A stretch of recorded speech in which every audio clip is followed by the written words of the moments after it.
If you've done the mindfulness, the cognitive work, and you're still feeling anxious, could it be that the next step is to face what you've been avoiding? Welcome to Quieting Anxiety by Excel at Life. I'm Dr. Monica Frank, and in this episode, we're beginning a new phase of your anxiety management journey. One that may feel a little more intense, but is just as essential for many people with anxiety. Today, I'll be introducing you to the behavioral side of CBT, specifically exposure methods for anxiety. Before we begin, I want to emphasize something very important. The next several episodes are intended for informational purposes only. Exposure techniques are powerful tools that should be guided by a therapist experienced in CBT for anxiety disorders. When done improperly or too quickly, exposure can increase anxiety and reinforce fear rather than reduce it. So please don't use these episodes as a step-by-step guide. Instead, use them to understand what effective exposure treatment looks like and how you might evaluate whether a therapist is truly qualified in these methods. You'll also be better able to determine which methods might apply to your own situation and whether you're ready to explore them. And be aware that even listening to some of these episodes could be an exposure for some people and create some anxiety. So it's important to take care of yourself by using your breathing and grounding methods. So let's begin with a calming breath. Inhale slowly and exhale gently. Feel your body settle. No need to rush. You're in a space where it's safe to pause, to notice, to explore. You don't have to fix anything right now. You're just here to learn with openness and compassion for yourself. You might wonder why you might need exposure therapy. If you've been following this podcast, you've already learned mindfulness and cognitive tools for managing anxiety. And for many people, those tools alone can create significant relief. In fact, as your thoughts shift and you feel more confident managing symptoms, you may naturally begin to face feared situations without needing a formal plan. But for others, especially those with high levels of avoidance, the anxiety remains deeply tied to specific triggers. These individuals may need structured behavioral exposure to break the cycle of fear and avoidance. So what exactly is exposure therapy?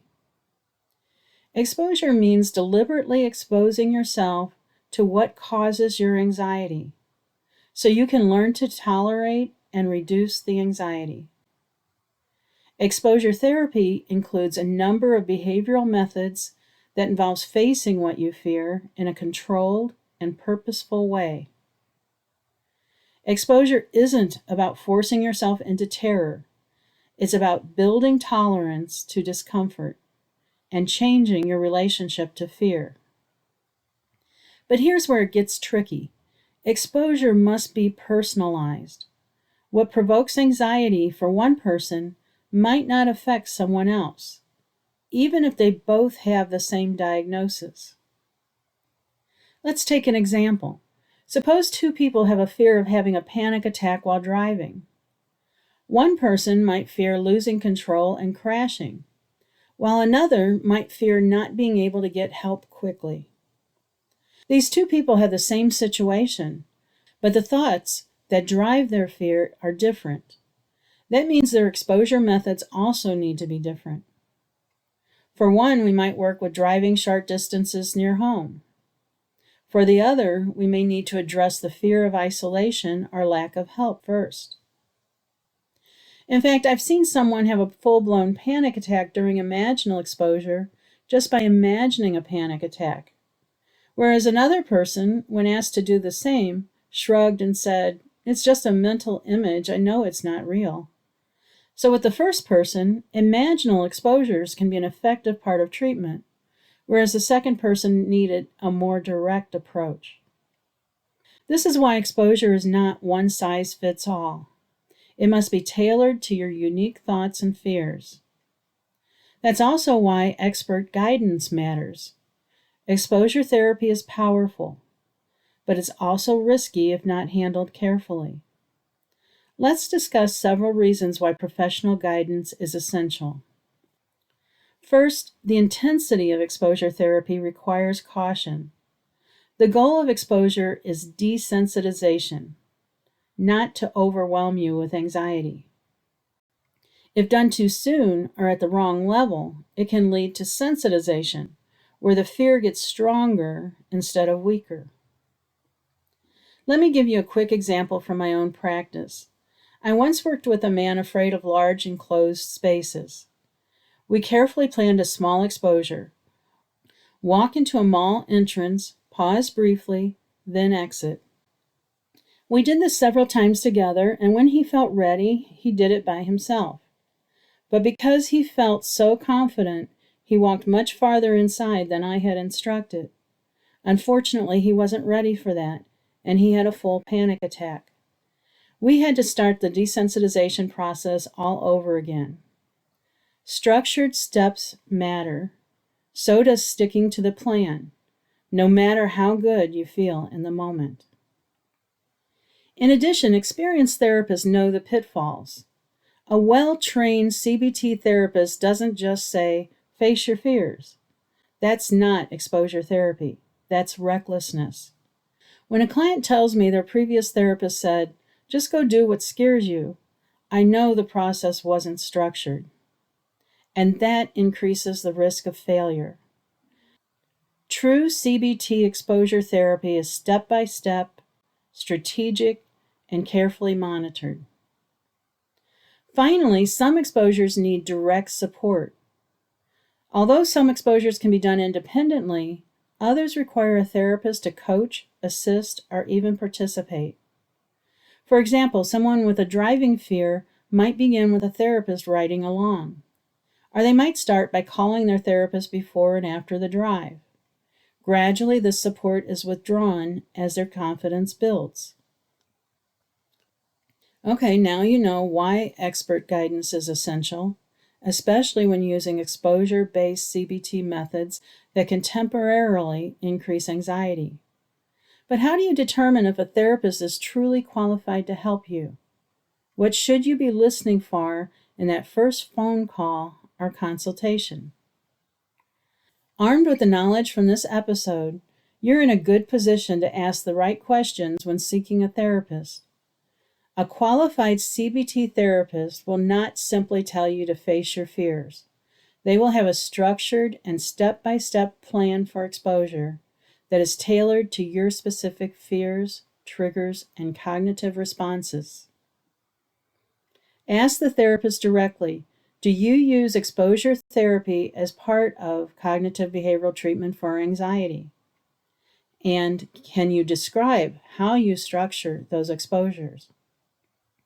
A skilled therapist should be able to explain how they assess your readiness, plan the exposures in incremental steps, and monitor your response over time. Be cautious of anyone who says you just have to push through it, or offers vague encouragement without a plan. They may not be trained in evidence-based exposure therapy. Exposure therapy isn't just about being brave, it's about retraining your brain with precision. You can also ask about their training and experience specifically with anxiety disorders and exposure techniques. A competent therapist will welcome these questions and may even provide examples of how they've helped others, without revealing personal client details, of course. Look for someone who uses terms like graded exposure, in vivo exposure, or interoceptive exposure, and who emphasizes safety, preparation, and collaboration.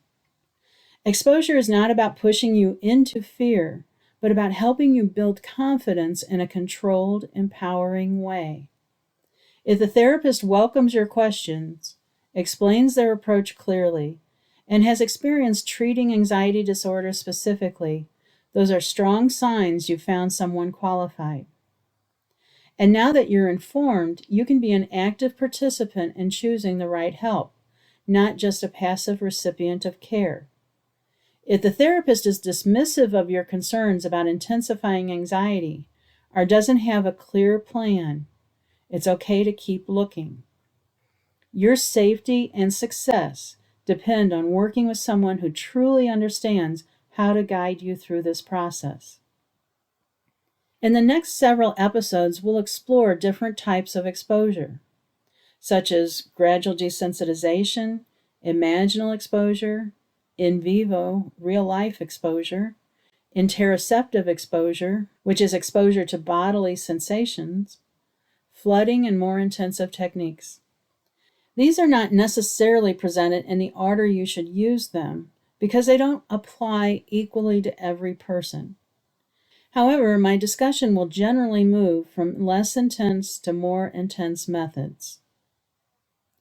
As we go through these, remember, you're not expected to do them alone.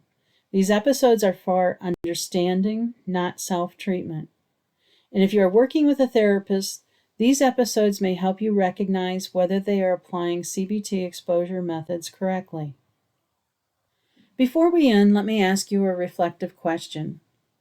Are you willing to feel discomfort if it helps you move through fear? If your answer is even a tentative yes, you have what it takes to use CBT effectively. It's not about being fearless. It's about being willing to walk toward the fear one small step at a time. And a therapist can help provide you with the guidance, structure, and support to do so. If you've determined that you need expert guidance, your task is to use what you've learned here and in the next several episodes to find a therapist who can provide the assistance you need.